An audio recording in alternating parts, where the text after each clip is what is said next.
आपके अनुभवों से और आपने इतना कुछ बताया, उससे हम सभी को काफ़ी कुछ सीखने को मिला है और आपकी बातों को हम प्रयास करेंगे कि आत्मसात करें। अब कार्यक्रम में आगे बढ़ते हुए हम छात्रों का अनुभव कथन लेना चाहेंगे कि आपका जो 2 साल यहाँ बीता है वो कैसा बीता, आप उसके बारे में क्या कहना चाहेंगे। तो सबसे पहले मैं बुलाना चाहूँगा दीपा कुमारी को। वो आएंगी और अपना अनुभव आप लोगों के साथ शेयर करेंगे।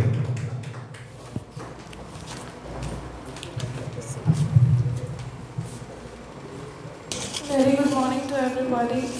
आई होप कि आप सब अच्छे होंगे एंड आई डोंट नो कि आप लोग हैप्पी फील कर रहे हो या सैड फील कर रहे हो, but I am feeling happy and sad at the same time और काफ़ी ज़्यादा नर्वसनेस है, but still I want to share my experience. जब पहले टाइम मैं यहाँ पे आई थी तो आई थिंक मैं बहुत कम ही बोलती थी,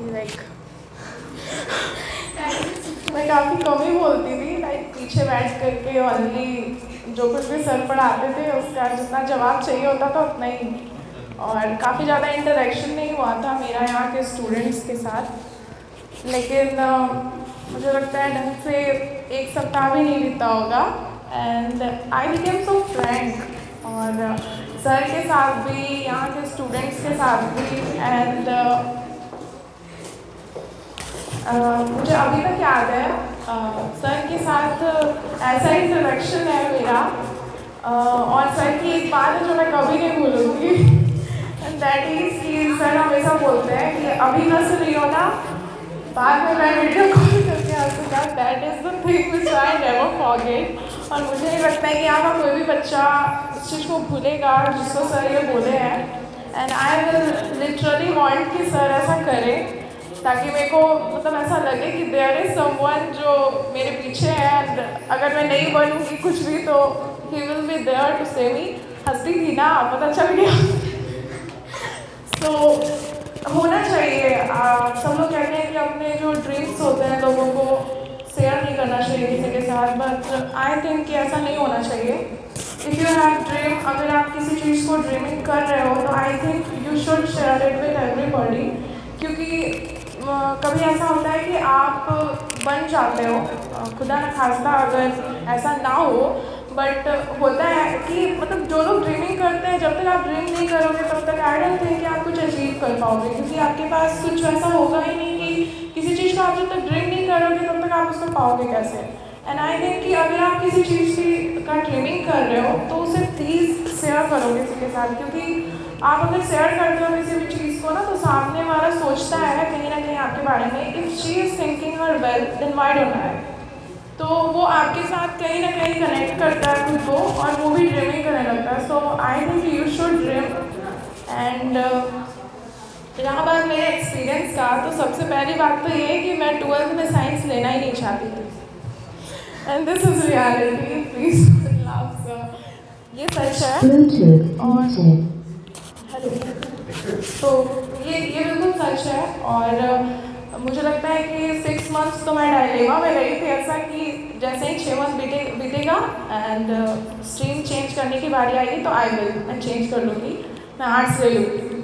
लेकिन मेरे पापा जी ने किया क्या कि वो स्कूल जाके वापस से साइंस में ही उन्होंने कर दिया वापस से ऐसा।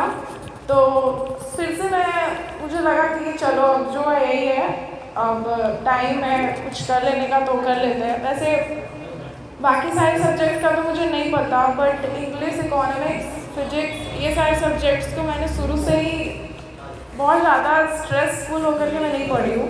फिजिक्स इसलिए क्योंकि सर के साथ मेरा काफ़ी अच्छा इंटरेक्शन है एंड सर हर मोड में मेरा हेल्प किए हैं।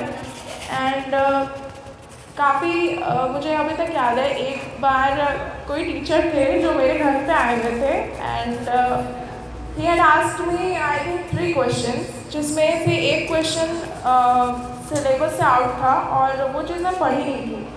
मैं लिटरली वो चीज़ को नहीं पढ़ी थी and he had asked 3 questions, तो उसमें से मैं 2 क्वेश्चन का जवाब दी थी, बट अनफॉर्चुनेटली उन्होंने कह दिया कि नहीं गलत है।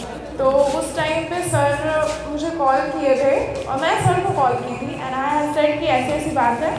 और उस टाइम पे मैं थोड़ा सा डिकरेज जरूर फील की थी, मुझे लगा था कि कैसे ऐसे, मतलब मैं सही बोली और इन्होंने मुझे गलत कह दिया।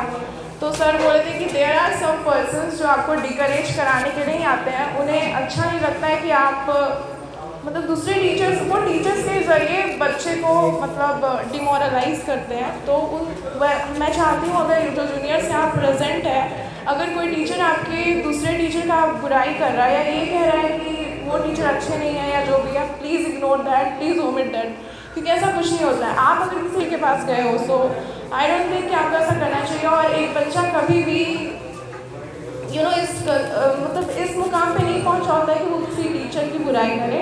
So please stop that. और अगर कोई दूसरे ट्यूशन का बच्चा आपको ये भी कहता है ना कि मेरे सर ऐसे हैं, मेरे सर वैसे हैं, ये सर तो कंप्लीट भी नहीं कराते हैं ऑल दैट, ऐसा मत करो, क्योंकि आपके पास आप इतने भी टैलेंटेड नहीं हो कि आप किसी टीचर में मैं नहीं लेना चाहती हूँ। बट थैंक्स टू अभी सर, क्योंकि उस सब्जेक्ट में भी उन्होंने मेरी काफ़ी हेल्प करी है, क्योंकि उस सब्जेक्ट में का ट्यूशन मैं रेगुलर कर रही थी, बट समझ होता है ना एक, तो वो बिल्कुल भी नहीं था। तो सर ने उस सब्जेक्ट का काफ़ी सारे क्वेश्चन रिकॉर्ड किए थे एंड फॉर्चुनेटली आयु को भी लक या जो भी एक्सपीरियंस सर का, उस चक्कर में काफ़ी सारा क्वेश्चन मैच कर गया एंड वो एग्ज़ाम काफ़ी अच्छा गया मेरा। और रही बात बायोलॉजी की, तो बायोलॉजी के स्टूडेंट यहाँ कितने लोग हैं? Please raise your hands, please raise your hands जो बायो के स्टूडेंट हो। रेगुलर ट्यूशन किन लोगों ने किया है regular tuition? Good, thank you so much for response. तो मुझे लगता है मैं 2 महीने ट्यूशन की हूँ बायोलॉजी का, उसके बाद मैं छोड़ दी, क्योंकि सारे ट्यूशन में ना होता ये था कि मैं जाती थी एंड बेंच पे बैठ करके and I was just sir पढ़ाते थे, मैं सर का चेहरा देखते रहती थी, क्या बोल रहे हैं मुझे कुछ समझ नहीं आ रहा है। और अगल बगल में लड़कियाँ बैठी रहती थी। आई डोंट थिंक कि मुझे ऐसा करना चाहिए, और आप लोग भी मत करना, कुछ सीख लो मेरे से, पता है मैं अपना एक्सपीरियंस शेयर कर रही हूँ तुम लोगों के साथ। तो जूनियर जो यहाँ प्रेजेंट है, टीचर अगर पहली बार में समझ नहीं आ रहा है किसी टीचर से, तो आप कह दो कि आई एम सॉरी सर, मैं समझ नहीं पा रही हूँ, वहाँ पे टाइम वेस्ट करने का कोई मतलब नहीं है। तो मैं अगल बगल में लड़कियाँ बैठी रहती थी, मैं उनसे पूछती थी क्या समझ में आ रहा है, एंड दे आर लाइक नहीं, लेकिन उन लोगों को समझ में आ रहा होता था। और कुछ फ्रेंड्स मेरी ऐसी थी जो मेरे ट्यूशन छोड़ने के साथ साथ वो लोग भी छोड़ देती थी, क्योंकि वो लोग के साथ भी यही पढ़ना था। तो बायोलॉजी में मैं अच्छे से नहीं पढ़ी थी, but still thanks to Mantu sir, वापस से उनका क्वेश्चन मैच किया मेरे लिए। तो मैं ये सब इसलिए नहीं बोल रही हूँ क्योंकि मैं मंटू सर के बारे में एक्सैजरेट करके बोल रही हूँ, या तुम्हारे दिमाग में अगर ये चल रहा होगा कि लाइक मंटू सर के है सामने तो मंटू सर का पढ़ाई कर रही है, तो ऐसा कुछ भी नहीं है। अभिजीत सर का क्वेश्चन लिटरली मैच किया है and I am very thankful to him. और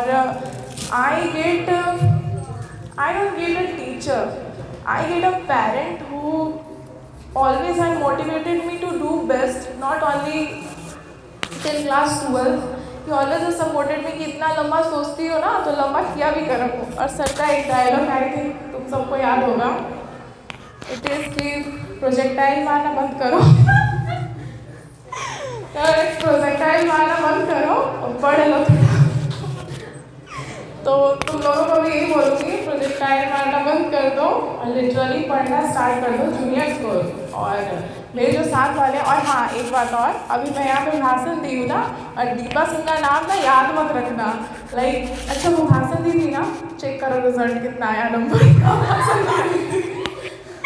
तो ऐसा नहीं है, तुम लोगों को मैं बस अपना एक्सपीरियंस बता रही हूँ, ज़रूरी नहीं है। और वैसे भी ये एक होता है ना कि a single paper can't decide my future, ये वाले भरम में मत रहो। पता है रिलेटिव लोग ना बड़ा दिमाग ख़राब करते हैं। जब तक रिलेटिव लोग को ये तुम सुनने को नहीं बोलोगे ना कि बाकी दिन तुम्हें याद करे ना करे, हाँ ठीक है ना बबुआ, हाँ ठीक है बहुत अच्छा, उसके बाद रिजल्ट के दिन अच्छा कितना % आया उसका, बहुत तेज़ थी पढ़ने में, बहुत कम नंबर लाई, अच्छा नहीं हुआ।